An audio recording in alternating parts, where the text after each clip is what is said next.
오늘 함께 보신 본문으로 율법에 대해서 좀 이야기를 나누려고 합니다. 우리 한국 교회 교인들이 율법에 대해서 상당 부분 좀 오해 아닌 오해를 가지고 있어서 오늘 이제 사실은 5장에 슬쩍 사도 바울이 율법에 대해서 얘기하고 본격적으로는 이제 7장에 가서 율법에 대해서 얘기를 합니다. 그리고 율법을 얘기하려면 반드시 선행돼야 될 게 있어요. 죄가 이야기가 돼야 됩니다. 그래서 이제 다음 시간에 이제 6장을 볼 텐데 이제 죄에 대해서 6장에서 얘기하고 이제 7장에서 율법에 대해서. 그래서 오늘은 이제 5장을 정리하면서 7장을 이렇게 같이 참고처럼 옆에다가 같이 좀 보면서 율법에 대해서, 율법을 왜 주셨는가, 율법의 목적은 뭐냐, 그리고 우리는 율법을 어떻게 읽어야 되느냐. 오늘 뭐 짧은 시간 이걸 다 다룰 순 없고 뭐 20-30분 남짓된 그 시간 안에 그냥 수박 컷 이렇게 하는 식으로 우리가 좀 봐야 될 것 같습니다. 그래서 이 바울과 율법에 관한 뭐 논문이나 책을 여러분 한번 검색을 해보면 이게 감당할 수 없을 만큼 많은 연구가 되어 있습니다.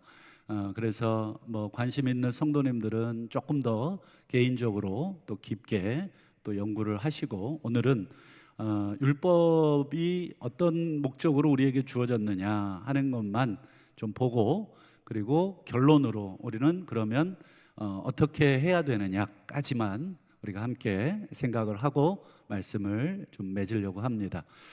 먼저 질문을, 뭐 오늘 말씀의 제목이지만 율법을 왜 주셨습니까? 한번 대답을 한번 해보시죠. 뭐 이거를 대답하려면 뭐 우리가 상식적인 차원에서 법이라는 게 왜 이 사회에 존재하게 됐느냐. 여러분, 우리가 이제 법으로 다스리는 법치주의잖아요. 법이라는 게 왜 만들어졌죠? 라고 질문을 하면 이제 얼추 이제 느낌적으로 오실 겁니다. 왜냐하면 나는 이거를 이렇게 가져간 거가 아무렇지도 않은데 알고 보니까 저 사람 거예요. 그 내가 뭐 이뻐서 가져갔어. 그런데 저 사람이 이거 내 건데 왜 가져가? 시비가 좀 붙죠. 그러면 이제 누가 이기냐면 힘센 놈이 이기는 거예요. 네가 뭔데? 그러고 이제 힘센 애가 이렇게 팔을 들면 아유 미안해 가져가, 이렇게 되는 겁니다. 저쪽이 힘세면 이렇게 갖고 와, 물어내. 그러면 가져간 것 뭐 2배, 3배로 또 물어내고. 이렇게 되면 사회가 어떻게 됩니까? 뭐 힘센 사람의 천국이 되고 뭐 목소리 큰 사람이 다 이기는 거죠. 그래서 법이라는 게 이제 그런 사람과 사람 사이에 생길 수 있는 문제, 그리고 뭐 어떤 걸 우리가 죄라고 표현하면 어떤 죄를 이제 조정하고 억제하고, 그리고 바른 삶을 살 수 있도록 선도하고, 뭐 이런 목적으로 법이라는 것을 사회적 합의. 그래서 우리 국회의원들이 중요합니다. 이게 입법기관입니다. 국회의원들이 법을 발의하고, 그래서 투표해서 법을 세우기도 하고 또 없애기도 하고 뭐 이렇게. 그래서 국회의원 한 사람의 이 사고, 이 사람이 어떤 생각을 갖고 있느냐. 우리 예를 들어서 차별 금지 뭐 이런 거 있잖아요. 이런 것도 다 국회의원들이 발의를 해야 되는 것이고, 우리 국민들이 그냥 가만히 있으면 국회에서 그냥 통과가 되는 거예요. 그리고 이제 국민들이 뭐 이건 안 돼 그러고 막 데모하면 얼마나 힘이 많이 들어요. 우리 먹고 살기도 바쁜데 그것도 데모하러 가야 되고. 그러니 국회의원들 어떤 뭐 그런 부분들 기도하면서, 그래서 우리 선진국일수록 정치에 관심이 높아요. 후진국일수록 정치에 관심이 좀 적고. 그래서 우리 성도님들도 늘 우리 정치인들이 잘 다스릴 수 있도록 그렇게 하시는 게 중요하고, 4년마다 한 번씩 투표하잖아요. 그런 것처럼 이 법이라는 게 어떤 그런 기능들을 합니다. 그러면 율법도 마찬가지겠죠. 율법은 물론 인간이 만든 것은 아니고 하나님이 직접 제정하셔서 모세를 통해서 주신 것이지만, 기능은 똑같습니다. 그래서 한번 우리 지난 로마서 3장 20절을 한번 보실까요? 같이 한번 읽어보죠. 시작. 율법으로는 죄를 깨달음이라. 이걸 바꿔 말하면 율법을 왜 주셨냐면 율법 보여주고 아 이게 죄구나. 아 이거 꺾었는데 나는 이뻐서 꺾었는데 네 거라도 이쁘니까 꺾었는데 이거 꺾으면 남의 거 꺾어 가져가면 도둑질. 이렇게 율법이 가르쳐 주는 것이죠. 십계명에 여러분 뭐 도둑질하지 말라, 뭐 내 이웃의 뭐 이런 것들을 탐하지 마라.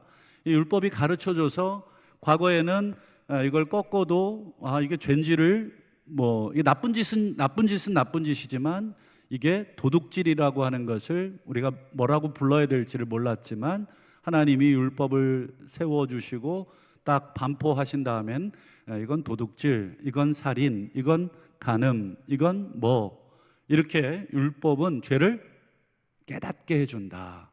그러니까 율법이 없으면 이게 죄인지도 모르는 거예요. 우리 가다가 기분 나빠서 때렸어요. 그냥 때린 거예요. 과거에 법이 없을 때는. 근데 법이 만들어지고는 이건 폭행, 이렇게 설명을 해주시니까 우리가 폭행죄라는 것을 드디어 깨닫게 된 것입니다. 그래서 사람 때리면 안 되는구나. 그래서 어릴 때 우리 부모님들 아이들 유치원 요만할 때 계속 뭘 가르쳐 주세요? 다른 친구 때리면 안 돼. 다른 친구 거 네가 갖고 싶다고 가져오면 안 돼. 이게 이제 어머니 아버지가 율법이 되어 주시는 거죠. 그래서 아이에게 해야 될 것과 하지 말아야 될 것을 계속 귀에 못이 박히도록 가르쳐 주셔야 아이들이 옳고 그름 해서는 안 되고 할 수 있고 하는 거를 구분하고, 그렇게 얘기했는데도 아이들이 듣지를 않으면 이제 때려서라도 아이에게 몸에 각인을 시키셔라도 그거를 인지시켜 주셔야 아이가 나중에 사회 나가서 무리하지 않죠. 이게 율법이 어떤 기능입니까? 죄를 깨닫게 하는. 그래서 죄를 깨달아야 그 다음 단계, 죄를 지으려고 할 때, 이걸 꺾고 싶을 때 이거 절도지, 이거 하면 안 되지 하고 손을 뒤로 이렇게 하는 것입니다. 그래서 율법은 죄를 깨닫게 하고 그 다음 더 이상 죄를 짓지 못하도록 하는 것이 1차적인 목적입니다. 근데 여러분, 법이라는 게 결국은 죄를 못 짓게끔만 하는 게 아니라 그 다음 단계가 또 있죠. 법을 통해서 이 사람에게 뭘 원합니까? 그래서 더 나은 사람, 절도에서 멈추는 것이 아니라 도와주는 데까지 나아갈 수 있도록 가르치는 것, 그게 궁극적인 법의 목적인데, 그래서 오늘 우리 레위기 18장 5절을 한번 보실까요? 여기에도 보면 이제 율법에 대한 이야기를 해놓고 조금 하나님이 아주 중요한 얘기를 하나 덧붙이십니다. 보세요. 내 규례와 법도를 지켜라. 규례와 법도는 율법입니다. 율법을 지켜라. 사람이 이 율법을 행하면 죄를 짓지 않는다가 아니라 뭐라고 되어 있습니까? 그것으로 말미암아 살리라. 단순히 죄를 짓지 않는 것에서 끝나는 게 아니라 율법을 주신 목적은 살려주시기 위해서, 우리에게 생명을 주시기 위해서. 그래서 우리 마을이, 우리 지역이 법을 만들므로써 단순히 도둑질하지 않는 것에서 끝나는 게 아니라 이렇게 나누어주고 베풀므로써 이 마을에 뭐가 가득하게 만드는 게 법의 목적이냐면 생기가 가득하고 다른 사람에게 이 풍요로움을 주고, 그래서 이 우리가 지내는 이 마을 전체가 참 살만한 동네, 문을 열어둬도 괜찮은 동네, 이렇게 하는 게 원래 법의 목적입니다. 두 가지를 잘 기억하셔야 돼요. 죄를 막는 것도 있지만 두 번째가 뭐예요? 나를 살리는 것도 목적입니다. 자, 그러면 그래서 하나만 더 보죠. 그래서 신명기 30장 19절을 한번 보세요.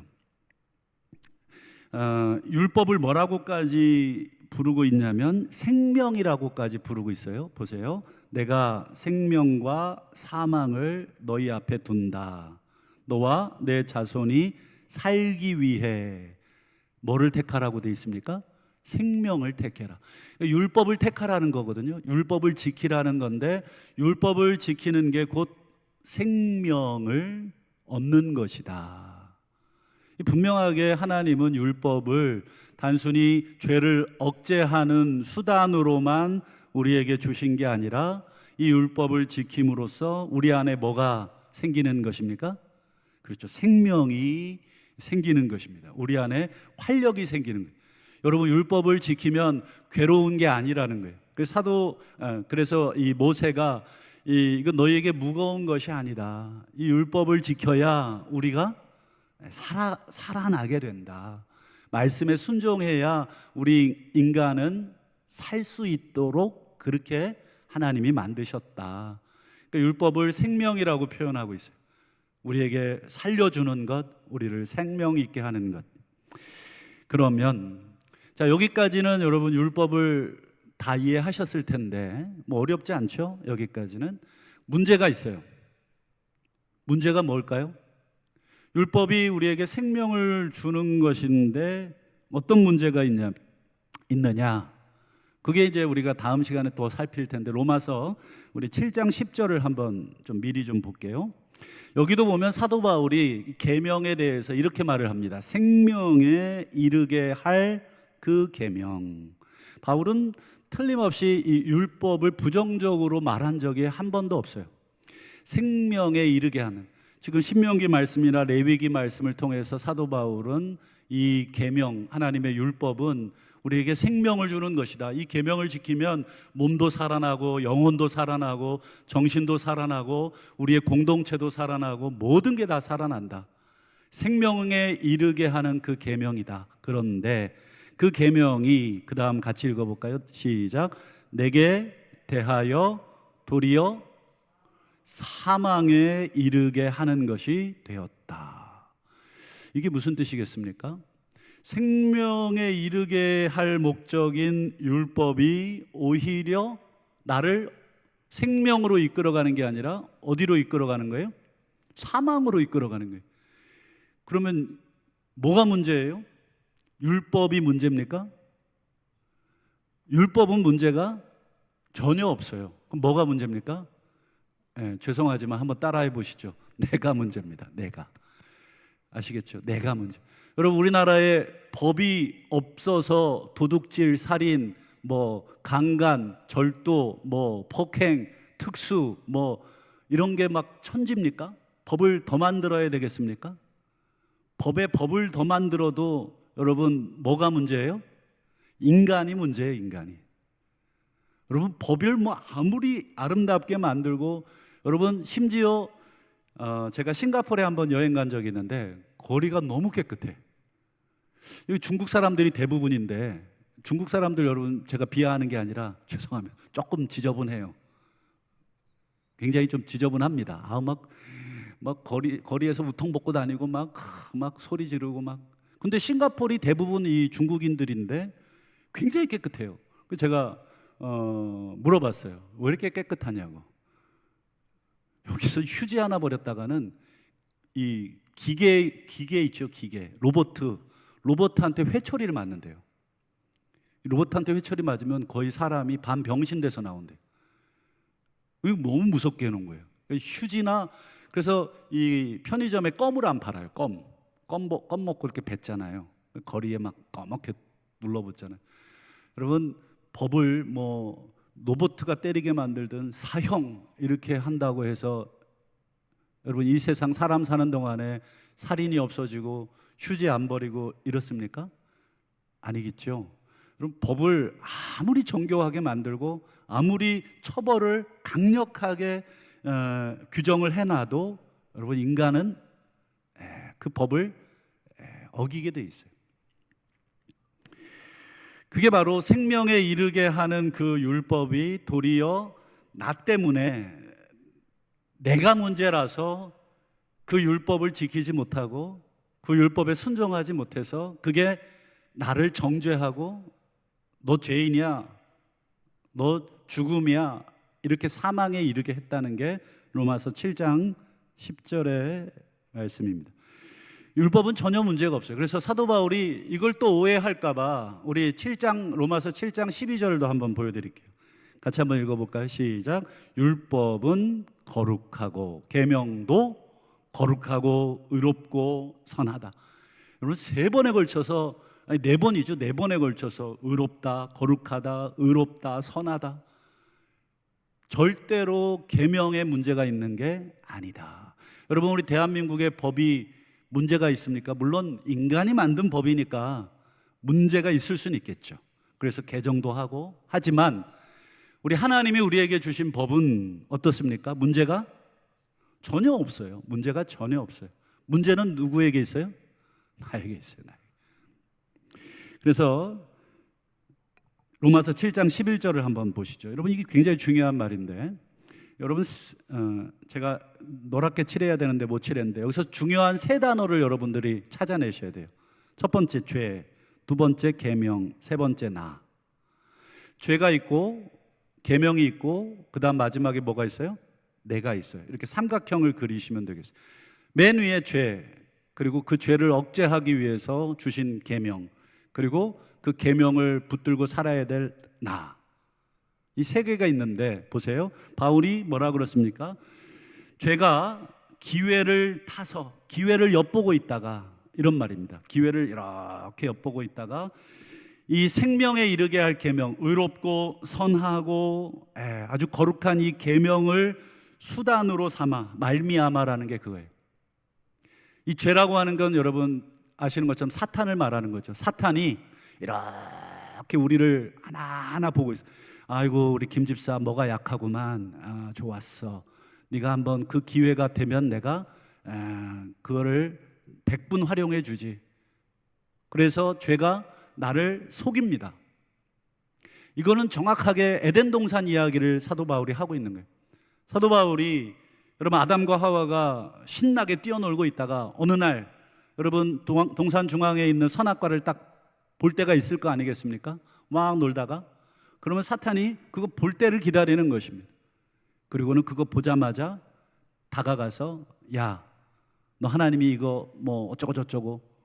그래서 기회를 엿보고 있다가 그 하나님의 말씀을 통해서 나를 속인다는 거예요. 창세기 보면 사탄이 하나님 말씀을 교묘하게 비틀어서 속였죠.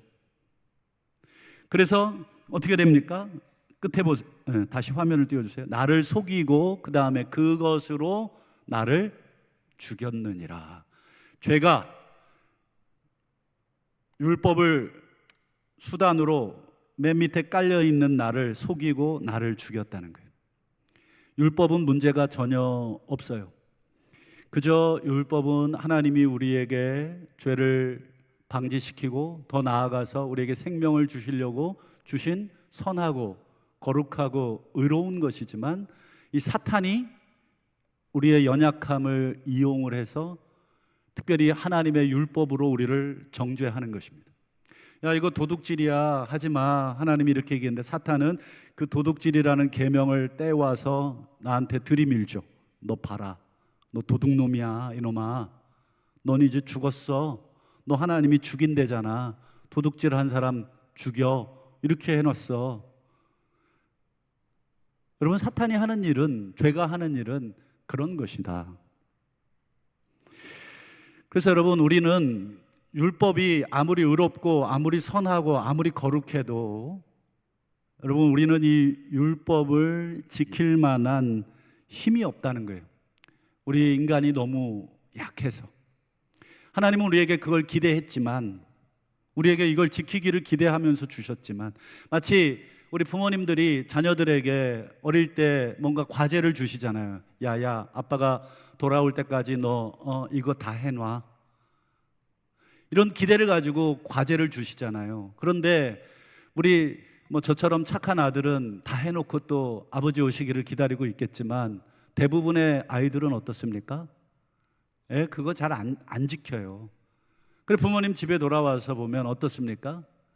애가 널브러져 있고 자고 있고 TV 보고 있고 뭐 이렇잖아요.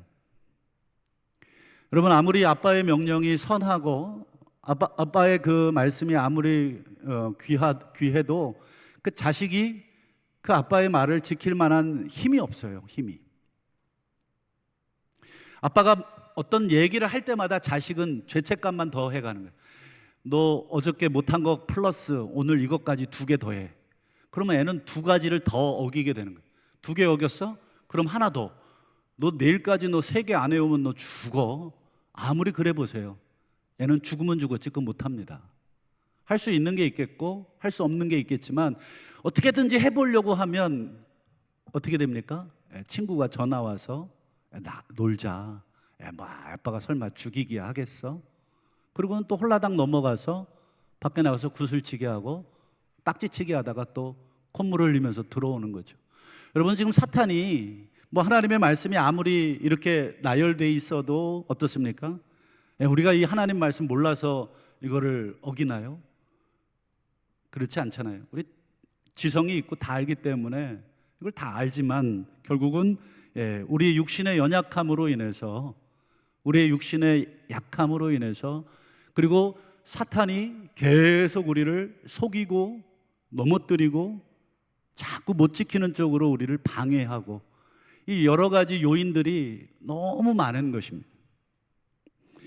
그래서 로마서 5장 20절을 한번 보실까요? 오늘 본문. 율법이 들어온 것은 죄를 더하게 하려 함이라. 이게 참 번역하기 어려운데 이걸 뒤집어서 번역한 번역본도 있어요. 범죄를 증가시키기 위하여 율법이 들어온 것이다. 이렇게 번역한 성경도 있어요. 율법이 들어온 건 율법 때문에 죄가 막 늘어난 것이냐 아니면 죄를 더 많이 늘리기 위해서 율법이 주어진 것이냐 뭐 둘 다 가능합니다. 해석이. 그러나 중요한 것은 율법을 통해서는 죄를 막을 수가 없다. 이유는 율법이 한계를 가지고 있어서가 아니라 그 율법을 지켜야 될 우리 인간이 한계를 가지고 있어서 아무리 뭐 하나님이 이렇게 하라고 여러분 미워하지 마십시오. 서로 사랑하십시오. 이거 모르시는 분 여기 계신 분 중에 아무도 없죠. 그런데 미운 걸 어떻게 해? 죽이고 싶은 걸 어떻게 해? 꼴도 보기 싫은 걸 어떻게 해? 내가 연약한 거지. 율법 내가 이 미움을 제거할 수 없으니까 율법을 찢어버려야 되겠다. 미워하지 말라는 그 율법 종이를 쫙 찢어버리면 내 미움도 찢어집니까? 그렇지 않습니다. 율법을 찢는다고 내 안에 있는 미움도 사라지는 것은 아니죠. 결국 인간의 문제입니다. 하나님이 율법을 우리에게 주신 것은 죄를 계속 쌓고 있는 것입니다. 여러분 우리가 살아갈수록 우리가 쌓이는 건 빚 그리고 죄. 우리는 죄만 쌓여요. 한 해 한 해 더 살면 여러분 우리는 죄만 더 짓는 사람들입니다. 뭐 좀 기분 나쁘겠지만 사실입니다. 우리가 60년을 살았습니까? 60년 더 죄 짓는 거예요. 70년 사셨습니까? 10년 더 죄 짓는 것입니다. 우리가 더 많이 살면서 이 죄를 우리가 해결할 수 있는 방법이 없어요. 점점 죄의 무게가. 그래서 우리에게는 뭐가 더 필요한 거예요? 이 죄를 해결할 수 있는 게 필요한 것입니다. 도무지 이 죄로부터 우리가 해결받을 수가 없어요. 하나님이 우리에게 그러지 말라고 할수록 우리에겐 죄책감이 더 증가하고 우리에게는 그 죄의 짐이 더 커지는 것입니다. 빠져나올 수 있는 방법이 없어요. 아마 뭐 여기 사람이라면 다 공감하는 것입니다. 우리가 죄의 이 율법이 금하고 있는 이 죄를 우리가 벗어날 수 있는 방법이 없다. 그래서 사도 바울이 로마서 7장쯤 가면 오호라 권고하다. 누가 이 사망의 몸에서 나를 건져내랴. 너무너무 사도 바울 개인의 간증이 아닙니다. 이건 모든 인류를 자기 개인으로 1인칭으로 표현한 것뿐이죠. 우리 인류는 여러분 너무너무 이런 죄의 무게, 율법이 우리에게 놓여서 더 괴로운 거예요. 이 율법이 의롭고 선하고 진실한 것을 알수록 더 괴로워요. 하나님이 이렇게 살라고 그 기준을 우리에게 분명하게 제시해 준 걸 보고 있으면 더 괴롭습니다. 우리가 육신이 연약해요. 그래서 사도 바울이 내가 육신으로는 죄의 법을, 마음으로는 하나님을 섬긴다. 이 마음은 원이로 돼 끊임없이 육신이 그 죄에 덫에서 빠져나올 수 없는 그런 짐승처럼 허우적거리고 있다. 곤고하다는 게 사방이 꽉 막혔다는 것입니다. 도망칠 수 없다. 이것이 지금까지 사도 바울이 말하고 싶은 인류, 우리 인간, 나라고 하는 인간을 포함한 우리 모두의 상황이라는 것입니다. 유대인이나 이방인이나 우리는 이 죄의 덫에 우리는 갇혀 있습니다.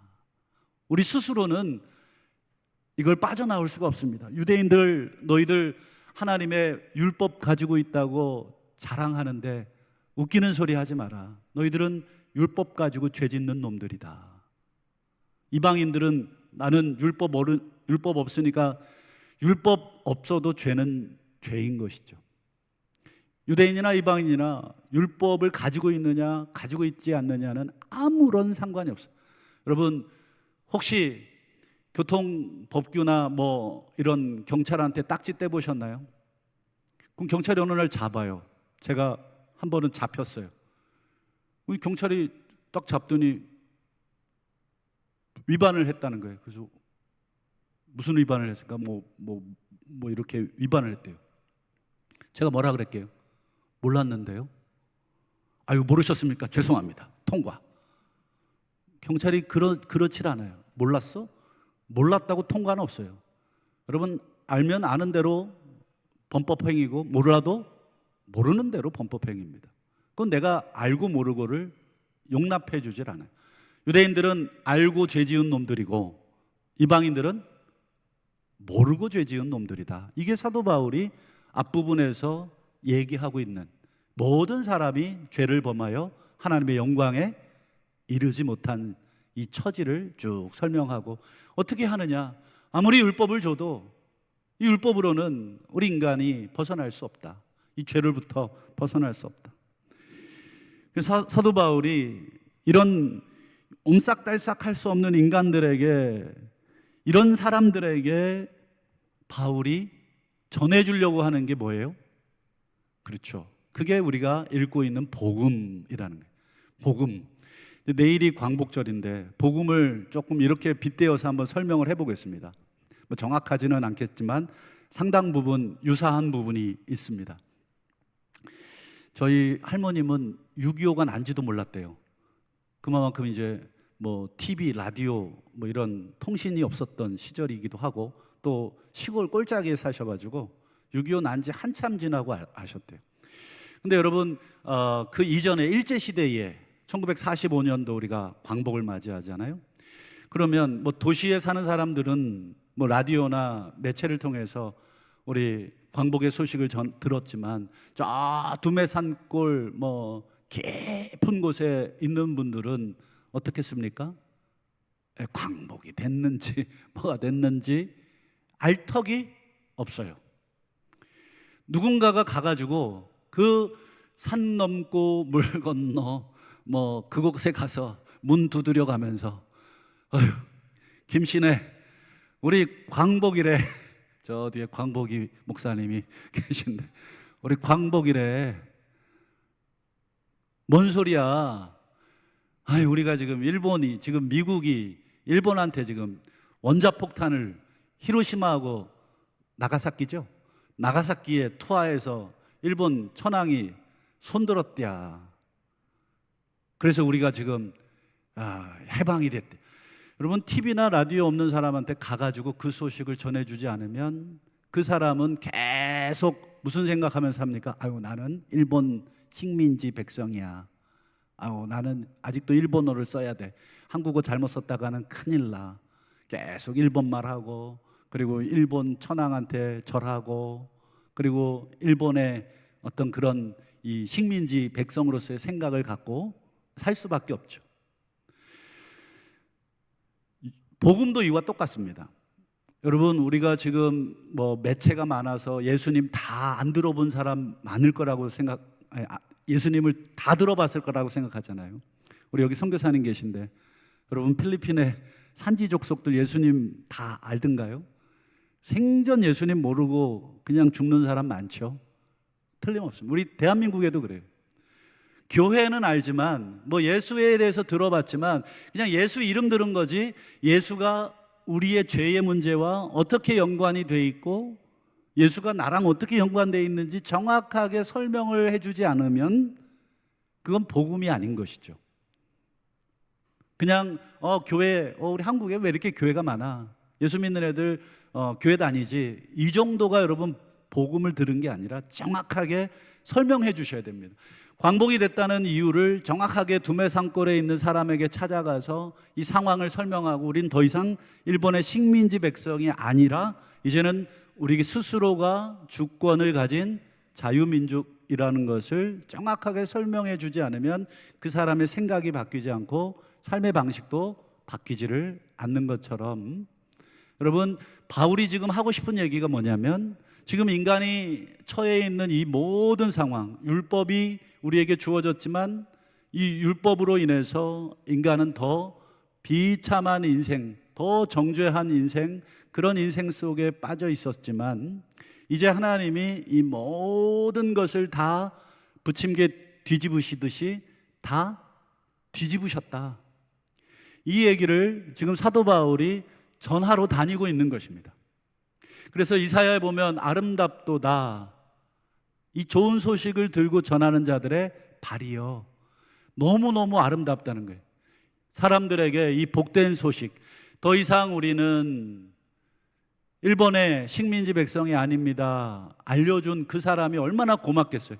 이 먼 곳까지 와서 나 한 사람 때문에 이 소식을 내가 뭔데 와서 이거 전해줬습니까? 너무 고맙다고 밥해 먹이고 재워주는 것으로는 너무 부족하겠죠. 여러분 복음이라는 게 바로 그렇습니다. 하나님이 드디어 죄의 신음하고 사망의 신음하고 그걸 벗겨주시려고 율법을 주셨지만 그 율법을 주셔도 인간은 그 율법을 지킬 힘이 없어서 계속 죄만 더 짓고 있는 그 인생들에게, 곤고하고 사망의 몸에서 빠져나올 수 없는 인생들에게 하나님이 원자폭탄을 주신 게 아니라 사랑의 폭탄을 던지셔서 우리를 해방시키셨다는 그 메시지를 사도 바울이 지금 로마에 있는 교인들에게 차분히 전하고 있는 것입니다. 그래서 사도 바울은 이 복음을 아주 지겹게 말합니다. 정말 반복해서 말합니다. 그래서 오늘 본문 18절을 한번 보실까요? 바울이 정죄라는 말과 생명이라는 말을 정확하게 대조해서 우리에게 설명합니다. 우리는 온통 정죄를 받고 살았습니다. 죄에 의해서, 사탄에 의해서 이것 해도 죄고 저것 해도 죄고 우리는 숨을 쉬어도 죄고 우리 모든 인류는 정말 정죄 아래 있었습니다. 사탄이 하나님의 율법을 사용해서 우리 인간들을 전부 다 자기의 군합발 아래 다 복종시켰습니다. 그런데 한 사람, 의로운 한 사람으로 말미암아 우리는 생명을 얻게 되었습니다. 정죄가 아니라 이제 생명을 얻게 됐습니다. 이 생명이 아까 서두에 말씀드린 것처럼 하나님이 율법을 통해서 우리에게 주시려고 했던 그 궁극적인 것입니다. 19절에도 똑같습니다. 19절도 여러분 보세요. 똑같은 말을 다르게 한 거죠. 죄인이라는 말과 의인이라는 말. 한 사람 때문에 죄인 됐지만 또 다른 한 사람 때문에 우리는 의인이 됐습니다. 여러분 이제 우리는 더 이상 일본의 식민지가 아니고 우리는 이제 자유민입니다. 우리는 더 이상 죄인이 아니고 우리는 의인입니다. 우리는 더 이상 정죄를 받지 않고 우리는 생명을 받았습니다. 이게 사도 바울이 계속 전해주고 싶은 이야기입니다. 그래서 여러분 로마서 3장, 로마서 4장, 그리고 로마서 5장, 로마서 6장, 7장, 8장 계속해서 사도 바울은 이 복음의 핵심, 예수 그리스도께서 하신 일을 또 얘기하고 또 얘기하고, 잊어버릴까 봐 또 얘기하고, 돌려서 얘기하고, 바꿔서 얘기하고, 뒤집어서 얘기하고, 계속 왜 이렇게 지겹도록 같은 말을 할까? 여러분 좋은 말은 10번이고 20번이고 계속 하잖아요. 우리도 왜 누군가와 대화하시는 중에 계속 같은 말을 반복하시는 분들이 계시죠? 어떻습니까? 왜 이렇게 반복한다고 생각하세요? 그 사람에겐 그게 중요하니까, 그 사람에겐 그게 목숨 같으니까 또 얘기하는 거예요. 또 반복하고, 만나는 사람마다 또 얘기하고, 아유 지겨워, 또 얘기하고. 여러분, 예수 믿는 사람들이 지겹다고 맨날 만나면 예수 믿어야 된다고, 우리가 죄인인데 나만 보면 도망가고, 그래도 또 붙들면 또 얘기하고. 왜요? 이게 우리를 생명을 살리는 이 광복의 좋은 소식보다 어떻습니까? 훨씬 더 좋은 소식이기 때문에. 그래서 사도 바울은 이 모든 것들을 딱 한 단어로 표현합니다. 우리 20절을 한번 마지막으로 볼까요? 율법이 들어온 것은 범죄를 더하게 하려 함이라. 즉 온 세상이 죄로 가득하다는 거예요. 지금 뭐 가득한 이 죄 가운데, 그런데 그 죄가 가득한 그곳에 뭐가 폭탄이 떨어졌습니까? 은혜의 폭탄이 부어졌습니다. 이 군국주의 일본의 전 세계를 향한 이 야욕을 펼치고 있는 그곳에 원자폭탄이 떨어지듯이 이 죄로 인해 죄가 온통 가득 차고 있고 점점 팽창하고 있는 거기에 하나님의 은혜의 폭탄이 쏟아졌어요. 거기가 어디입니까? 그렇죠, 십자가.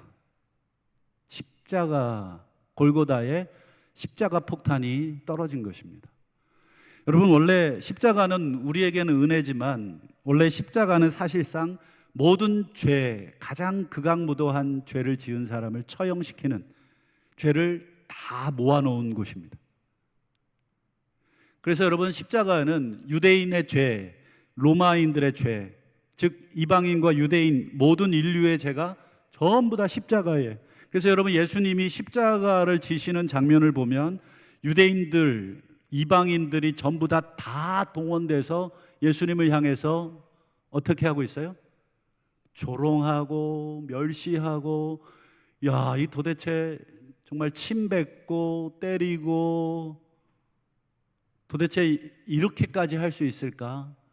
이제 죽어가는 저 삐짝 마른 청년을 향해서 이렇게까지 모독을 할 수 있을까 싶을 정도로 인간의 모든 탐욕과, 거기에는 탐욕이 들어있죠. 유대인들은 대제사장과 또 여러분 장로들은 자기의 권력을 유지하기 위해서 예수를 죽이고, 로마의 빌라도는 어떻습니까? 자기 자리 보존하기 위해서 예수가 무죄하다는 걸 알지만 모른 척 넘겨주고, 인간의 모든 탐욕과 죄, 그리고 그 모든 게 다 십자가에 응축되어 있는 거예요. 한마디로 이 십자가 위에는 여러분 죄가 가득한 것입니다. 그런데 그 죄가 가득한 골고다 그 언덕에 하나님이 뭐를 투하하셨냐면 은혜의 폭탄을 투하하신 것입니다. 그래서 죄를 박살을 내신 것입니다. 그게 바로 십자가입니다. 십자가는 두 가지 의미가 다 있는 것이죠. 죄가 모여 있다, 은혜가 모여 있는 곳. 그래서 죄가 클수록 그 죄를 깨는 그 은혜의 힘도 크다. 이게 사도 바울이 하신 말씀입니다. 어쩌면 하나님은 의도적으로 이 십자가 위에다가 인류의 모든 죄를 다 모으고 계신 것인지도 모르겠습니다. 이 십자가에 인간이 할 수 있는 모든 탐욕스러운 모습들을 다 모아서 예수의 아들의 육신에 그 죄를 다 짊어지게 하시고, 그리고 죽음을 겪게 하시고, 그리고 부활시키심으로써 그 죄의 문제를, 인간을 꽁꽁 묶고 있던 그 죄의 문제를 해결하신 것입니다. 그것이 바로 바울이 우리 인간들에게 전해주고 싶은 은혜의 복음, 그 핵심이 그것입니다. 그래서 여러분, 많은 사람들이 서두에 말씀드린 것처럼 율법을 착각합니다. 복음이 우리를 율법으로부터 해방시켰다고 착각합니다. 아니요, 여러분, 복음은 우리를 율법으로부터 해방시키신 게 아니라, 정확하게 사도 바울이 로마서 8장 2절에 다시 설명하겠습니다만, 8장 2절을 미리 한번 보여드릴까요? 복음은 예수 그리스도 안에 있는 생명의 성령의 법은 우리를 어디로부터 해방시키셨습니까? 죄와 사망의 법. 여러분, 이거를 율법으로 해석하는데 틀렸습니다. 이게 율법이 아닙니다. 죄와 사망의 법은 무엇입니까? 사탄입니다. 사탄. 사탄으로부터 우리를 해방시킨 것이지, 선하고 의롭고 진실하시고 거룩하신 율법으로부터 우리를 해방시키시는 것은 여러분, 하나님이 스스로 모순을 일으키시는 거예요.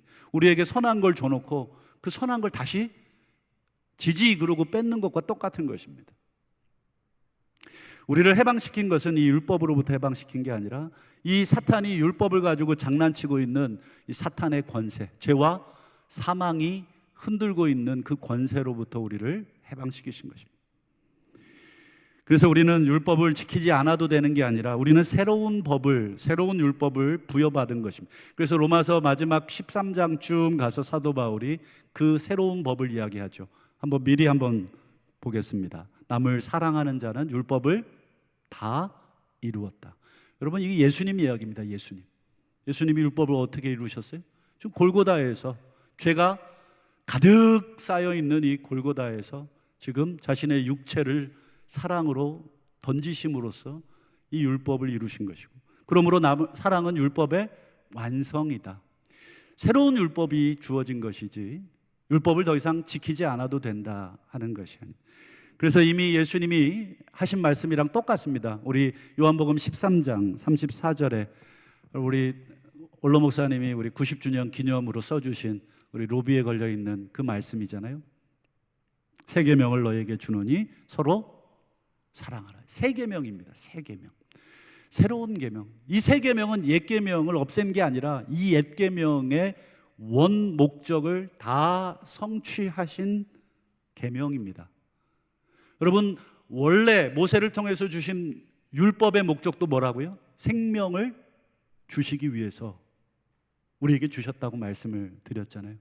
근데 우리 인간이 도무지 그것을 이룰 수 있는 실력이 안 되니까 하나님이 아들을 직접 죽이시고 살리심으로 인해서 우리를 그 죄의 그 구렁텅이에서 건져내시고, 이제 아들을 통해서 새로운 율법, 새로운 새 계명을 주시는데, 너무 간단한 이 새로운 계명이 아니라 구약의 그 계명을 똑같이 주신 것입니다. 새 계명 너희에게 준다. 서로 사랑해라. 말씀을 맺겠습니다. 율법을 왜 주셨습니까? 율법을 통해서 하나님이 우리에게 생명을 주시기 위해서 우리에게 율법을 주셨고, 더 나아가서 율법을 왜 주셨습니까? 그렇죠. 이 십자가의 은혜, 하나님의 은혜를 받고 율법의 본질인 서로 사랑하라, 하나님을 사랑하고 내 이웃을 내 몸과 같이 사랑하라는 그 사랑을 함으로써 우리에게 생명을 주시기 위한 그 하나님의 원래 계획을 다시 회복시키는. 그래서 우리가 하나님의 나라는 사랑의 나라라고 말을 할 수 있는 것입니다. 우리가 어떻게 사랑을 해야 될지는 각자의 숙제로 우리에게 남겨질 것입니다. 우리 만나는 사람들, 또 우리가 처해 있는 환경들이 다 다르기 때문에 사랑이라는 그 적용은 우리 각자에게 우리가 해야 되고, 바라기는 우리가 서로 사랑할 때 세상이 드디어 우리가 예수님의 제자인 것을, 즉 우리가 전해주는 복음을 그제서야 알게 된다라고 하는 것을 다시 한번 기억하고, 우리의 삶에 하나님에 대한 사랑, 이웃에 대한 사랑, 이 율법의 본질인 그 사랑을 다시금 우리가 놓치지 않고 우리가 어떻게 살아가야 될지 함께 또 고민하고 또 이문을 나서시는 우리 저와 우리 모든 우리 3.1밤 예배 우리 성도님들 되시기를 주의 이름으로 축원합니다.